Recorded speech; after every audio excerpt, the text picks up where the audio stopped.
L'Institut pour la démocratie, c'est d'abord une réponse. Moi, j'ai 52 ans, je travaille sur les questions de citoyenneté et d'immigration depuis la fin des années 90. Et jamais il a été aussi compliqué, aussi difficile qu'aujourd'hui d'aborder ces questions.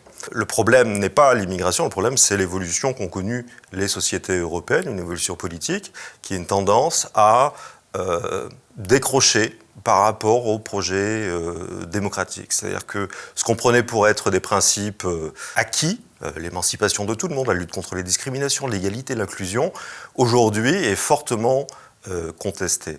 Et ça crée une situation où il faut être dans une force de proposition, il faut être dans une capacité de rendre raison à ce débat qui est devenu ingérable, et c'est un enjeu démocratique très profond. Au moment même où on doit faire face à des défis monumentaux, globaux, je pense au changement climatique, je pense à la question de la justice environnementale, on n'a jamais eu autant besoin d'une démocratie qui fonctionne, d'une démocratie qui soit efficace.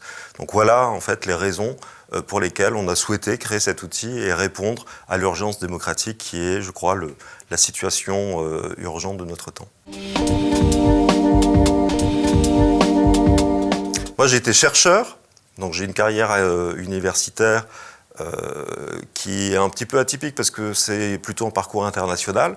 Et en même temps, en France, j'ai travaillé pendant 20 ans dans l'univers des think tanks. Côté think tank, je me suis aperçu d'abord qu'il y avait vraiment un problème d'impact, c'est-à-dire que beaucoup de choses sont produites et cela a peu de débouchés politiques. Je travaillais dans un think tank assez important et c'était un vrai casse-tête pour que tout ce qui était produit là ait un résultat et un écho politique. Et puis aussi, dans l'environnement des think tanks, il y a une espèce de microcosme entre les think tankers, les décideurs économiques, les décideurs politiques, où on s'aperçoit d'une crispation identitaire et politique assez forte qui participe du problème de la démocratie tel qu'on veut l'aborder à l'IDEM.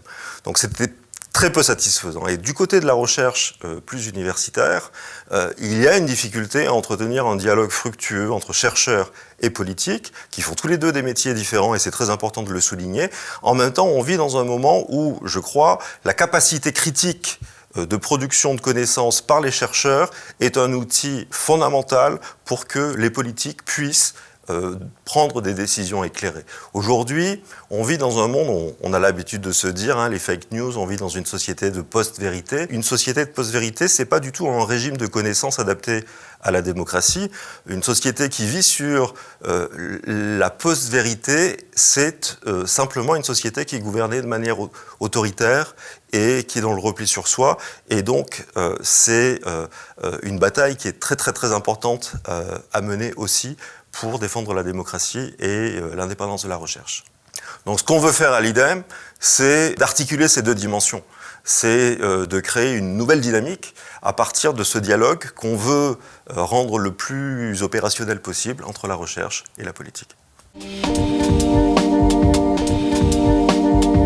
L'IDEM n'a pas inventé l'importance de la question démocratique, n'a pas inventé non plus la notion d'une crise démocratique qu'on traverse aujourd'hui. En revanche, ce qu'on veut mettre en lumière avec le projet d'IDEM, c'est une troisième dimension du problème qui concerne la culture démocratique aujourd'hui en France, en Europe et plus largement dans de nombreux pays occidentaux. Il y a de plus en plus de nos concitoyens et concitoyennes qui aujourd'hui sont tentés par des versions autoritaires du vivre ensemble, des versions basées sur le repli sur soi. Et l'histoire a montré que autoritarisme et repli sur soi ne fait pas un bon cocktail, ne crée pas le meilleur des mondes, ça crée le pire des mondes. Donc, avec l'IDEM, on veut éclairer l'importance de cette dimension, de la valeur qu'on accorde au projet démocratique et le faire avec le plus de gens possible, avec des acteurs de terrain, le faire avec les territoires, le faire avec des élus locaux, le faire avec des citoyens et des citoyennes qui s'engagent au jour le jour pour défendre la démocratie, mais le faire aussi avec les acteurs de la recherche, avec le monde médiatique, avec les acteurs institutionnels et politiques, montrer l'importance qu'a cette culture démocratique pour l'avenir de la démocratie en France et en Europe. On fait face à une situation où on entend beaucoup des soutiens une vision très autoritaire de la citoyenneté qui nous disent on ne peut plus rien dire, on ne peut plus rien dire. Or, on les entend à longueur de journée nous expliquer qu'on ne peut plus rien dire. Cette phrase, de leur part, sert simplement à discréditer tout rappel que les droits de l'homme, c'est quelque chose, que l'humanisme est quelque chose aussi de très important, que c'est pas une idéologie ni un biais, mais que c'est bien un héritage politique commun qui vient de notre histoire. C'est cette histoire-là qu'on a envie de sauver, de travailler, mais on veut aussi adapter cet héritage politique aux grands défis de demain.